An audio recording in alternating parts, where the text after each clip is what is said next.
Want to stop juggling spreadsheets, calendars, and a dozen apps just to run your rentals? Lodgify makes it easy. It's an all-in-one toolkit for hosts. Build a direct booking website, automate guest messaging, and keep all your channels in sync. Running your rental business your way has never been simpler. And for Good Morning Hospitality listeners, you can get 20% off any yearly plan with code GMH20. Just check the link in the show notes to get started today. Welcome to Good Morning Hospitality, your one-stop shop for the latest news, noteworthy trends, and thought-provoking discussions across the industry. From hotels and short-term rentals to all things travel and hospitality, you'll find each episode equips you with the information you need to start your week. Join us on Good Morning Hospitality every Tuesday, wherever you get your podcasts. Good morning, Sarah. Good morning, Leo. How's it going, buddy? I'm very well, thank you. I'm very well. The sun is shining, the birds are singing, life is good. Yeah. How about you, my friend? How was your getaway to the mountains? My getaway to the mountains was interesting. Also, I gotta make a passing comment. Every time you talk about it being sunny, it is cloudy in Barcelona today. I swear to God, it cannot be sunny in the UK and in Barcelona at the same time. So I'll get off my soapbox. Work this out.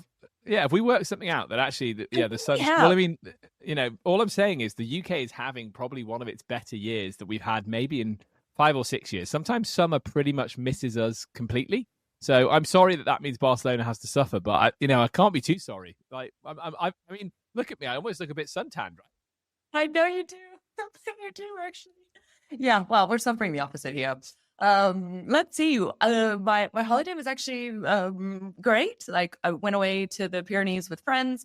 We started out in the French side, next to an area called Gavarnie, which is absolutely stunningly beautiful, and slightly less touristic, because I think historically it's, the French Pyrenees. In Spain, the Pyrenees are super popular, but in France, they've always kind of been known as like the poor stepdaughter of the Alps, right? And so you can actually find really great deals. There's some lovely, lovely towns.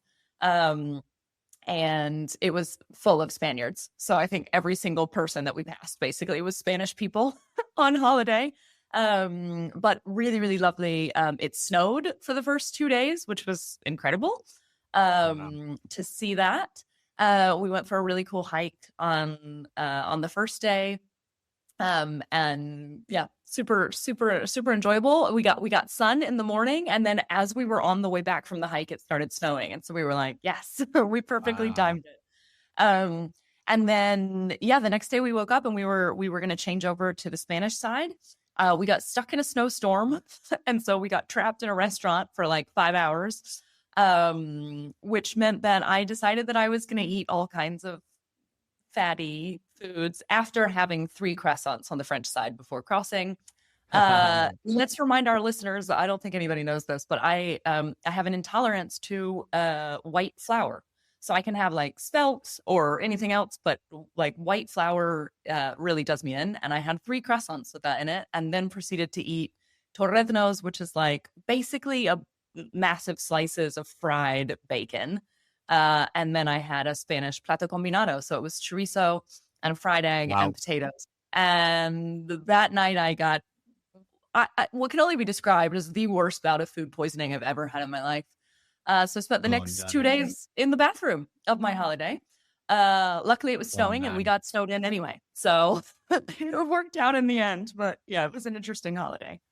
Poor you. You went through it, didn't you? I mean, you had the highs and the lows. I mean, maybe that's what a holiday in the Pyrenees is all about. I mean, okay. I mean, so much to unpack here. I mean, first of all, I'm so sorry that that's what you went through. Secondly, is it even true that in the Pyrenees, where France and Spain are bordering each other, or Andorra is probably involved somewhere, right? But where France and Spain are bordering each other, is there a noticeable difference between the quality of the croissant that you get on the French side, and then when you go over to the Spanish side, does it suddenly cease to be the croissant anymore?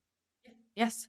That's phenomenal. I famously say, like, the best thing about France is a croissant, like a proper buttery croissant. For some reason, you cross the Spanish side, and all of a sudden, there's not enough butter in it, or maybe no butter, and they put this weird glaze on the top. Nobody wants that. Don't reinvent the wheel, people. There's nothing wrong with a croissant. It's delicious. Don't ruin it. I So just don't yes, that's understand. why I don't get it because our American friends or American cousins who are listening, you'll be like, well, hold on a minute. If I'm in let's say California and I pop into Nevada, like, I'm not seeing much difference in the food, right? Like, and people just drive the trucks over it's not like there's something you can get on the the east border of California. You can't get on the west border of Nevada. American geography. Let's see if I've got that right. I don't know. But suddenly, but Europe with this beautiful landmass, why is it that no one's taking the croissants across the border and selling them on the Spanish side? I have this thing in London. I'm like, we love Paris. We love France for the croissants. There's trains that go back and forth between Paris the entire day. Why is no one sticking all the Parisian croissants on a train and making sure that I can have them for breakfast in London? Because the croissants in London are rubbish. Rubbish, I tell say you. this all the time. In Barcelona, we're an hour and a half away from the French border in Perpignan. Like, well, what are we doing, people? What are we doing? Yeah. I did find once a bakery in Barcelona that the lady, I don't know, she seemed French to me, but later turned out she was Catalan. But she studied in France, and she made the most delicious, like, proper French croissants. But I went, and I was going to her for, like, I don't know, ever since I moved to Barcelona, like 15 years. And I went maybe like a year ago because a friend of mine was moving away and all she wanted were croissants from La Torre. And I went there to get them. And the lady was like, oh, yeah, I don't make them anymore. They were too much work. I was like, what do you mean? What if I order a special? Could you make them special for me? I'm ordering like 70 of them. And she was like, no. Okay. Unbelievable. So no more croissant. Yeah. What I'll say as well is, as you were telling that anecdote, I realized that you and I have talked about this before on the pod. We've had this exact conversation about croissants. Now, super fans of the show will be like, guys, you've done this. But I've just realized we clearly are very obsessed with French croissants because we've done this exact thing where you've come back and gone, why are the croissants rubbish? I've said the same thing. So look, people, listen to us. Can someone just bring the croissant to London and Barcelona? Is it too much to ask? Is it too much to ask? I don't even remember this conversation. I think I've had this conversation with everyone I know. So I didn't even remember this. So I think that makes me older than you, Leo. So you get the We'll have it again in 3 months. We'll have it again in 3 months. Don't worry. We'll keep being on a loop and people will enjoy it. It's nice. It's like a cozy old jumper with holes in it. It's familiar. Okay, so look, here we are. Sounds like the holiday was still very, very, very, very fun, even though it was a bit of a miss in some respects. Let's get into it. Because the short-term rental world certainly never stops. It's come to life again. Lots going on. I feel like people go away and deliver their Easter peak, and then the news is suddenly awash with lots of things about the industry. I've got a fun highlight this week, and you're going to let me have it. We talked about it on WhatsApp. You're going to let me talk about it because I haven't talked about football in a while. Yeah. Okay.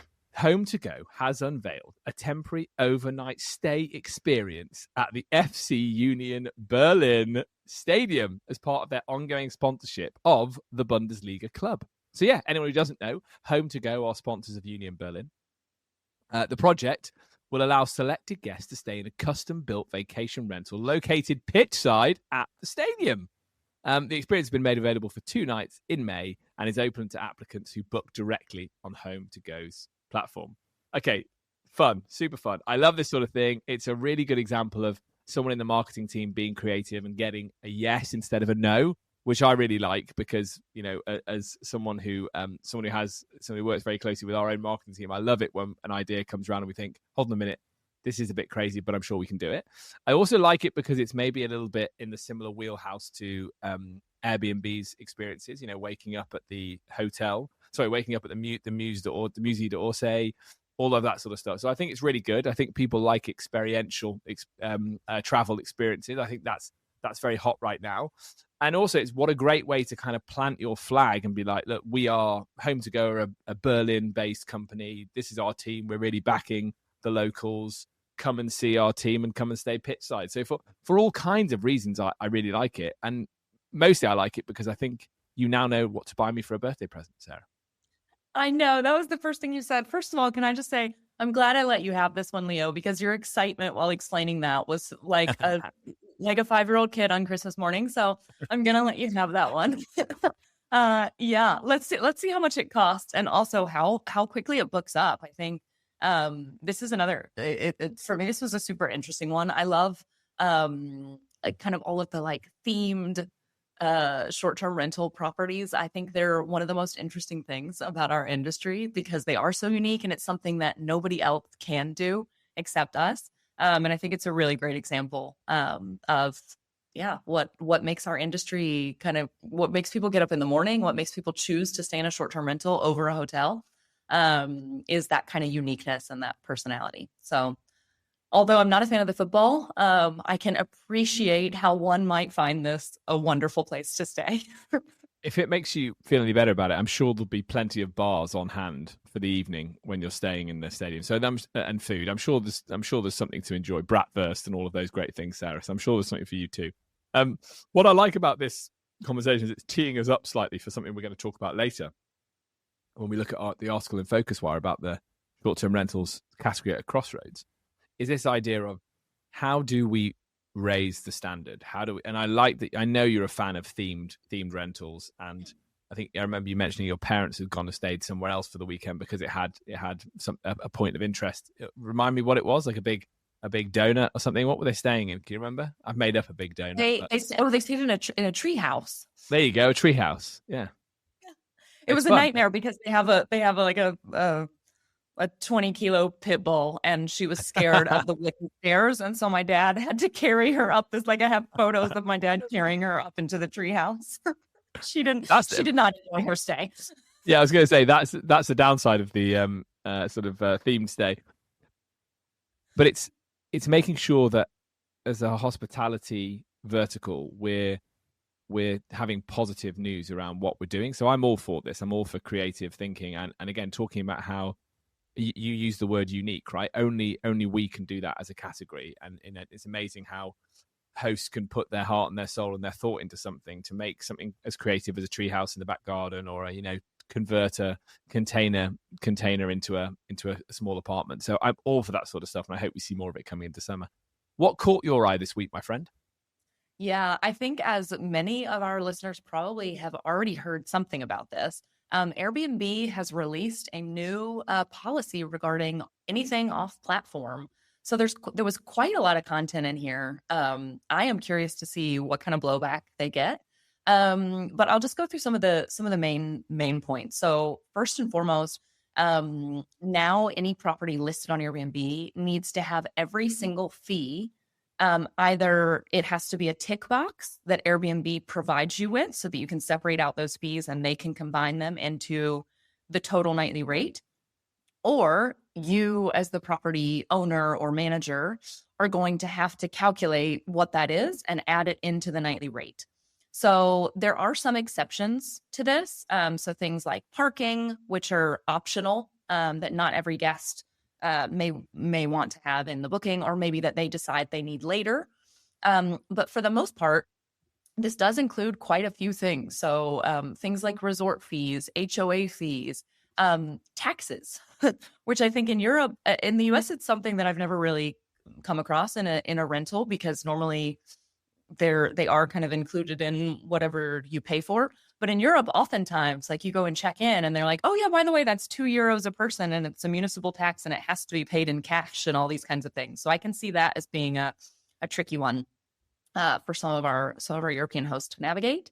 But also because it's dependent on the number of days of stay. So if it's something that there's not a field in Airbnb and you have to include it in the listing, then you're going to have to calculate for that.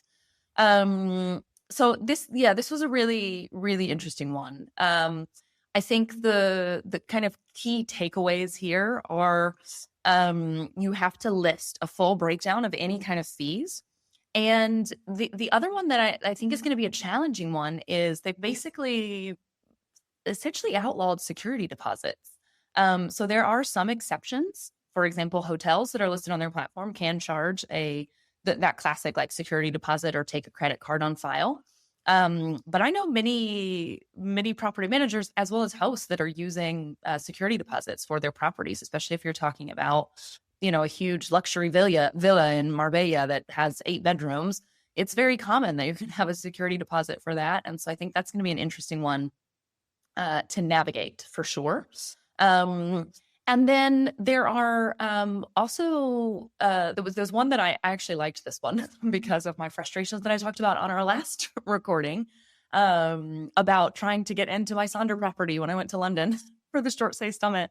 Airbnb has now said you cannot require anybody to install a third-party application to get into the property.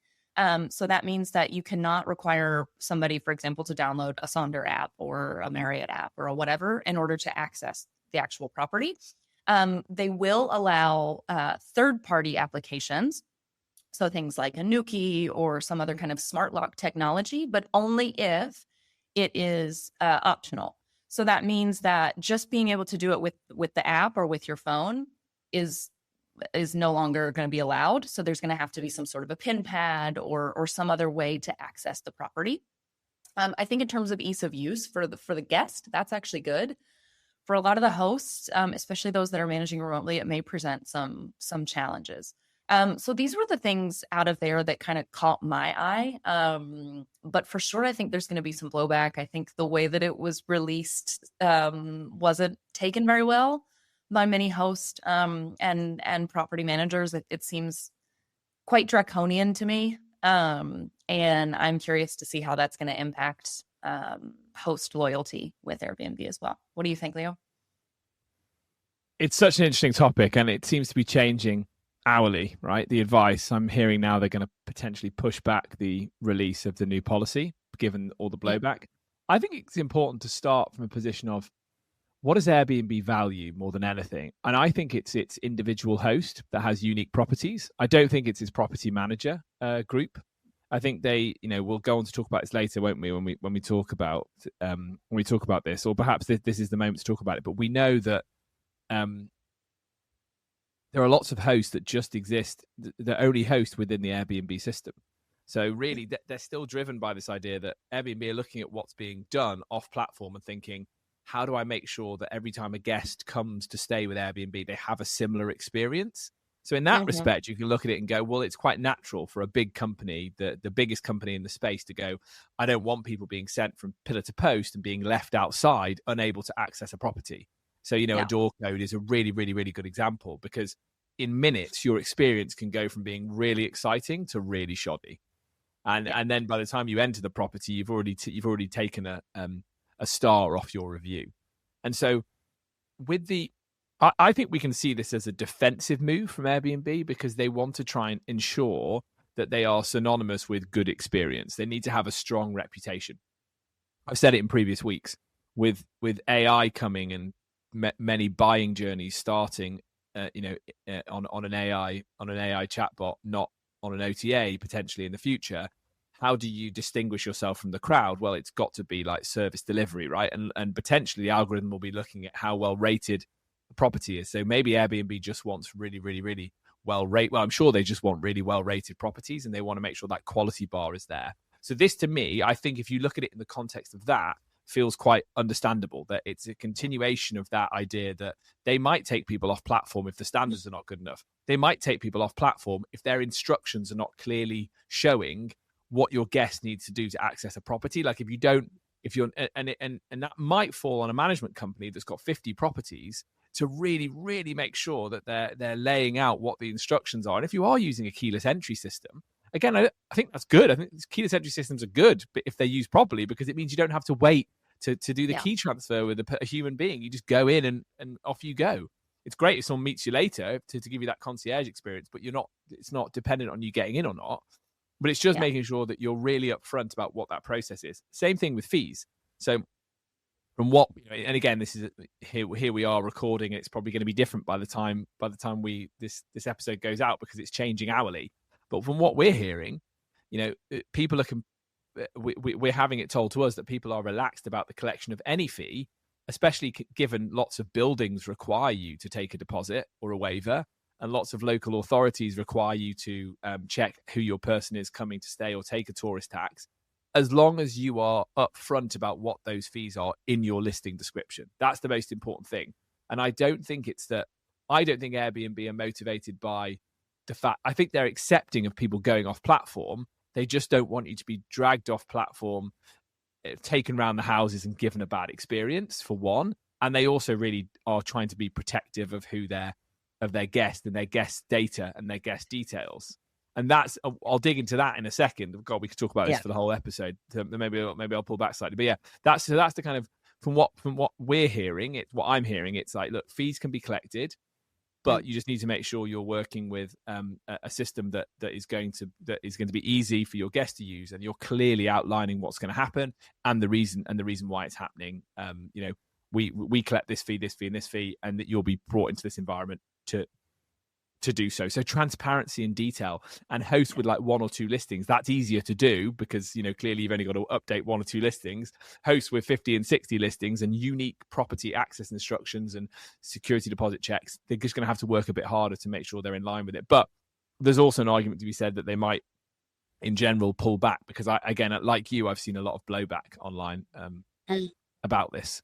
So I think that point on the guest is really, really interesting. Airbnb, we know, wants to own the guest.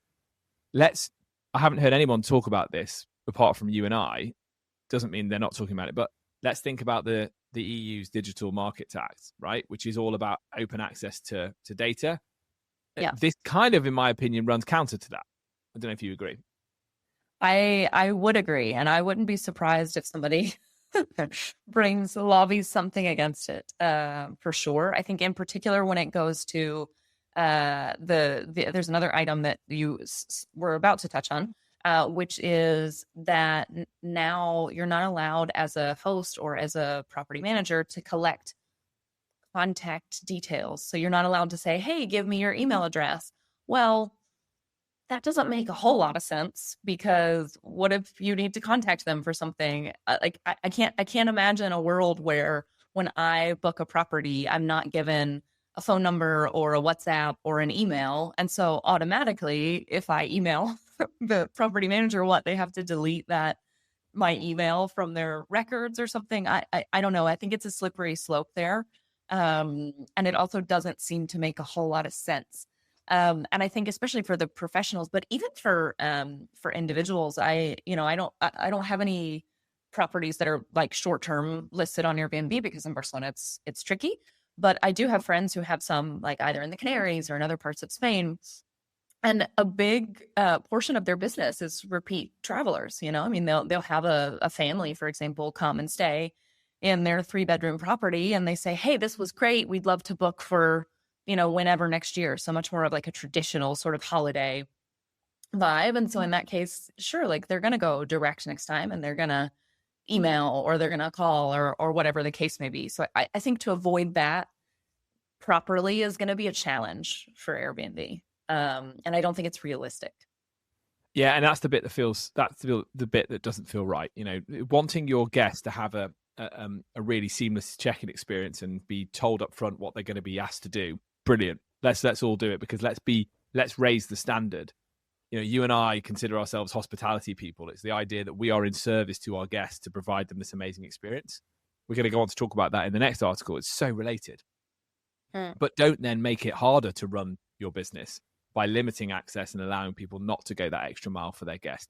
And it's unrealistic. And then it makes everybody kind of question again. It makes everybody think, well, should we be jumping on the direct booking bandwagon because is it attack on our ability to run our businesses? So it's really interesting to watch how the conversation online changes based on what Airbnb are doing next. Because the minute they kind of quote unquote overstep in the view of the professional manager or professional host mind, people start to think, well, how do I get off Airbnb? And that's really interesting. So they do need to think twice about that, because it is getting easier to control your own distribution. We've just talked about social media and the impact that can have.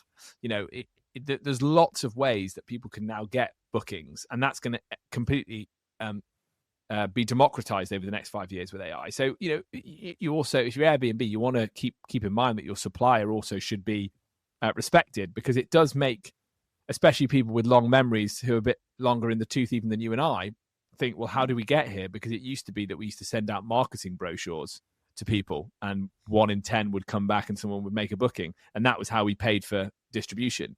Now it happens on Airbnb. But I think I was listening to the US crew, and Michael was saying, I think Tim Rizzolio from Expedia says, look, it's our job to get you the guest. It's your job to get them to come again to you directly. And there has to be an acknowledgement from Airbnb that is the motivation of many of their hosts. And that's the bit that I think they've always kind of bumped heads with people on and not quite seen the world the way that everyone else sees it. Yeah, I would completely agree with that. So let's see what the where the dust is going to settle after this. I think, yeah, I agree with you. I think they're going to have some issues with the Digital Markets Act, and I also think, it seems like maybe they're going to push back the launch because of some of the blowback. So let's continue to keep an eye on it. Yeah. Look, you were right. We've talked a lot about that one, haven't we? Probably more. So I think let's go on. I think we've got time to do the FocusWire article, right, on STR category at a crossroads. Sarah, do you want to kind of introduce that? Yeah, sure. So this is an article from FocusWire, short-term rentals, a category at a crossroads. So what this article speaks about is basically the fact that coming out of the pandemic, short-term rentals really came out on top. We were sort of the golden child of lodging. Because we were able to provide access to properties that were more remote, that allowed people to either get together with family and friends in a safe environment as opposed to a hotel. However, as we kind of settle into this new normal, this position is definitely being challenged. So for sure, even though Airbnb has been posting some really strong earnings as of late in particular, there are still some headwinds against our industry.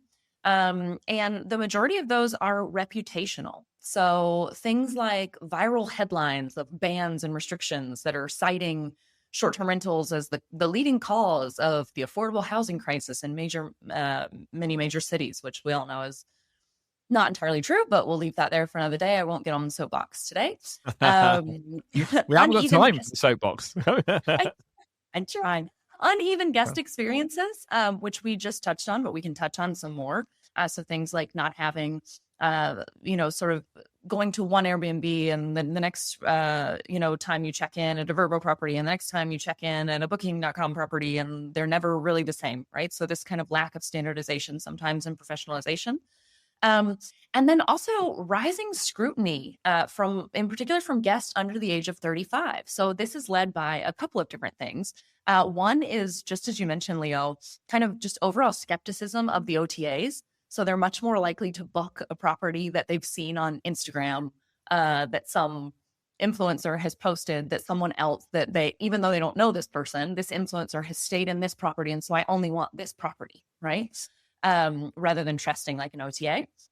And then also, they definitely are buying into some of the negative sentiment and headlines around the short-term rental industry. So interestingly, this impacts both those who have stayed in short-term rentals as well as those who do not regularly stay in short-term rentals. So negative press was basically, there was a perception of negative press from 59% of short-term rental guests and 65% of non-short-term rental guests. So it's pretty neck and neck in terms of overall the perception of short-term rentals in the press, at least, is pretty negative. And younger travelers in particular are much more sensitive to that. So they have this kind of sense of, well, I don't need to participate, if Barcelona is having a problem with short-term rentals and there's a housing crisis, then I don't need to stay in a short-term rental there. I'll stay in a hotel, or I'll stay somewhere else outside the city where I'm not contributing to this problem. So there's more of like a moral underpinning, I guess you could say, with a lot of these travelers. And so I think it's a trend that's a really interesting one to watch. What do you think, Leo? It's phenomenally interesting, isn't it? Like, we're going to talk about, the thing about this article is it's just more of a kind of statement about our industry, which we're going to go on to talk about all summer, I'm sure. Is where are the crowds going to come to? Are they going to come to the urban area, which is, in Europe at least, heavily regulated now? Yeah. We have a battle on our hands, really, because we need to, I think, that short-term rental has a place within an urban area and not just in resorts and by the sea and in coastal and rural and secluded. I do. I think that role is clearly going to be diminished because of all the regulation in Europe, but still the outright bans, I think, are just not going to give the consumer what they want and are not going to provide the tourist mix that cities ultimately want. Short-term rentals are generally more cost-effective if you're traveling in a group, all of that sort of good stuff. And as we've said before, you and I believe in some respects that many buying journeys start by picking the accommodation, not the city. So if you want to drive growth into your city, you know what, have some short-term rentals. So all of that in mind, I agree with this article. I think we are at a bit of a crossroads. So I won't go on my usual soapbox around like build the city you want and talk about the regulation. I'm going to, I think, talk more about the service side of this because that's the bit that really jumped out at me, which is this idea of a standardization of what people can expect. Right. As you know, I cut my teeth at One Fine Stay back in the early 2010s when we were getting ready for the London Olympics, and we were building an urban short-term rental business that went on to be 3,000 properties worldwide, LA, New York, Paris, Milan, you know, all of that sort of thing. Bought by Accor Hotel. Why Accor bought it was because they were incredibly impressed with the level of service that business was providing to its customers in stay. They couldn't believe it. They couldn't believe it. Like it was like a roving hotel, you know, like it had cleaners, it had handymen, it had operational support, so that if someone forgot the towels could be delivered when they were on the way to their next job, and they were doing it. It was like last mile logistics plus hotel service. By far, it was not cracked 100% by One Fine Stay. You know, like there was huge challenges there, but they were having a go at doing it. And when I would be pitching owners, which I've talked about was what I did, they'd be saying to me, well, why don't I just give it to this property manager? And I go, well, because have you asked them what happens at 4 a.m. if your guest is locked out? Like, is it just them? Is it just them and they might be 50 miles away? Or do they have a team that can properly get there and let that person in? If they forget the towels, how quickly can they get them? Do they bring a bottle of champagne if it's someone's anniversary? Are they doing that, like, you know, they're doing that handheld hospitality? And that's so important. We as industry professionals just need to be laser focused on that, because that's what will help define our category, and that's what will help us continue to grow, is actually delivering proper concierge hospitality experience and being thoughtful about what we are delivering, not just saying I'm going to jack the price because it's Wimbledon fortnight and quadruple the price. I'm actually going to offer someone some service to back that up, and that's how I'm going to get them to come and book direct. I'm going to both agree with you and challenge you on that comment. I think I agree with you that that's where we need to go as an industry. My challenge to you is that I think historically the reason that single hosts or operators have done better in terms of the ratings of the properties is because they just have one or they just have two, and they do provide that personal touch. So, you're locked out at 4 a.m. Well, guess what? Bob's dropping in to let you in because he lives 2 blocks away, and because it's his property and he cares and he wants you to have a good experience. And so I think there's a lot that we can learn from smaller hosts and operators that really put their heart and soul into this. And I think, again, it's hyper local and it's slow growth, which capitalism doesn't like, but that is what is going to make it work. It's true. It's what's going to work for our industry. It's being able to have that personalized touch. And I think as you scale, if you don't take care of those little things, it can be really difficult to maintain that level of quality and service that is ultimately what guests are expecting now. The standards are higher. The expectations are higher. I totally agree with that. And I think that no one's nailed it yet, right? Which is why which gives us hours and hours of things to talk about every week. But because it's so interesting, it's a category which is growing and changing. Just to add on to that point, because you're dead right about the individual host, it's also a lot easier to run a hosting business with 1 or 2 listings now, because the technology providers are building products for you, and AI is making it easier for you to consolidate everything into one tech stack. You can probably work from your phone. I'm sure most single hosts are using a PMS from their phone if they have a PMS. And also, as I said earlier, Airbnb is trying to keep you in their environment because they're trying to put more products in their OCA. That means they are more of a kind of hosting service business too. So it's so interesting. Like the idea of, I have to give it to a traditional manager and take a 20% cut on my revenue is kind of changing.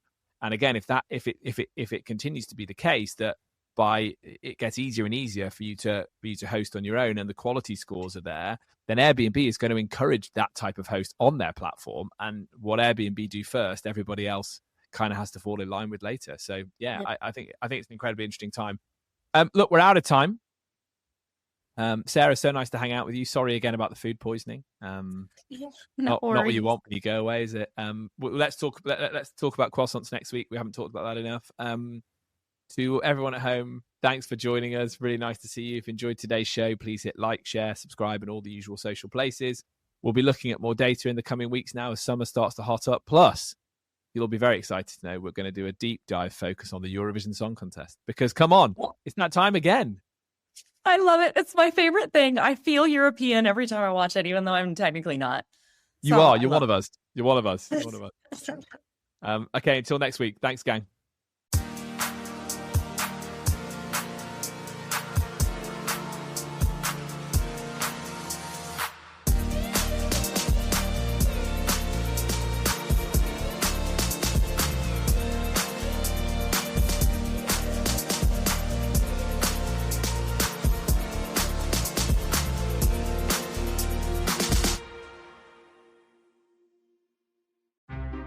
Want to stop juggling spreadsheets, calendars, and a dozen apps just to run your rentals?